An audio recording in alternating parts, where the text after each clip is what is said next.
I'm Tamsin Fidel. Let's get back to it. Are you saying that you're going to start dressing up like a lady all the time?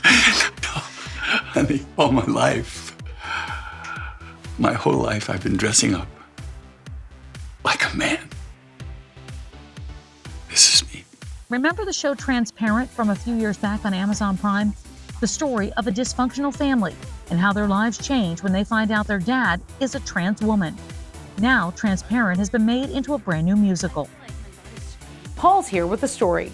That's right, Tamsin. Transparent is coming to the stage featuring a true trailblazer. RuPaul's Drag Race favorite, Peppermint, will return to the boards when the new musical starts performances at the Mark Taper Forum in Los Angeles this month. We met up at the Starchild Rooftop at the Pavilion to find out more. Peppermint, so good to see you. Oh my gosh, I'm so happy to be here at this table with you.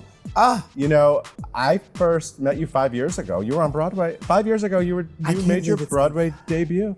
Head Over Heels, 5 years. I mean, a whole pandemic happened. Yeah, that took us some time. We were a little busy, or not. Transparent is a groundbreaking show, and you are a groundbreaking performer. This is a perfect match. So when Head Over Heels opened, you were the first openly trans actress to originate a leading role in a Broadway musical. Did I get it right? Yeah. And I want to make space for Justin Vivian Bond, who performed on Broadway as Kiki. Absolutely. Which was such a wonderful show. It was a groundbreaking moment and a history-making moment for a few different reasons. Primarily because it was my first opportunity to be on Broadway. And it's just your Broadway debut. And it's just my Broadway debut. Theater kid. Yeah.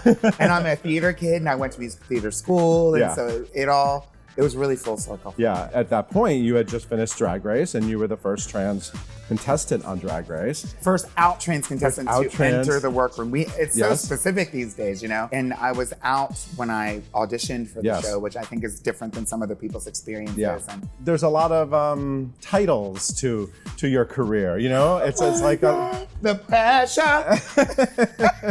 So since then, you've seen so many people follow in your footsteps. Just in the last few years, Elle Morgan Lee, Angelica Ross in Chicago, you started something. I mean, it feels like this new wave of progressiveness, but it also, it's interesting because of the times that we're in, how we're seeing a bit of a pushback in many areas, mostly legislatively in the country. It warms my heart to be able to see these other trans performers on Broadway and in professional theater. I want to hear about your new family. I want to hear about the Transparent family. What is this group like? You've been involved with the show for a while. Tell me about this group of people. Working with Tina Landau is amazing. I have to admit, I do consider myself a theater kid, but I didn't really know much about her. And every single conversation that I have with her, I learned obviously something wonderful and brilliant and new to me. I'm feeling so good about the material and the creative team. It's Joey and Faith Soloway who created the original TV series. Yeah. And Faith is an amazing songwriter. Joey's an amazing writer. I knew that they both created the show. Yeah. But the musical element is what's new for this body of work and this story. What I'm wondering is when you're creating a show that is so intentionally queer, how is it important to create the right space? It's really important. And the show it's about a Jewish family, so it deals with Judaism and anti-Semitism. The patriarch of the family becomes Maura. Exactly, becomes Maura, a trans woman. And so it deals with loss and transition and dating while trans. And also there's a historical element to it that deals with the rise of anti-Semitism and, right pre-war Germany. Just being in a show that charges itself with dealing with these issues and talking about these things, I think a certain atmosphere is definitely necessary to create. Being as though we have people who are who have lived many of these experiences, who are queer, who are of trans experience, many of our experiences are very closely aligned with what we're saying and doing in the show.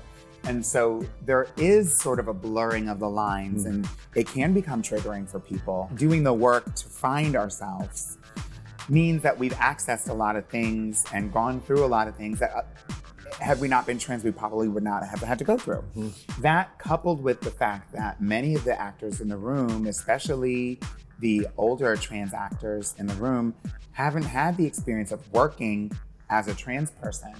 So there's a lot of emotion that's really, really accessible, and that benefits the performance, but it also means that there's certain things you have to take care of in the rehearsal process. I'm assuming that this is the sort of the kind of work you want to be doing, very meaningful, intentional work. Absolutely. I mean, I go back and forth. There's times where I'm like, honey, just please put me in a pumpkin and a ball gown and let me twirl and throw some glitter. Tell me when to throw the glitter.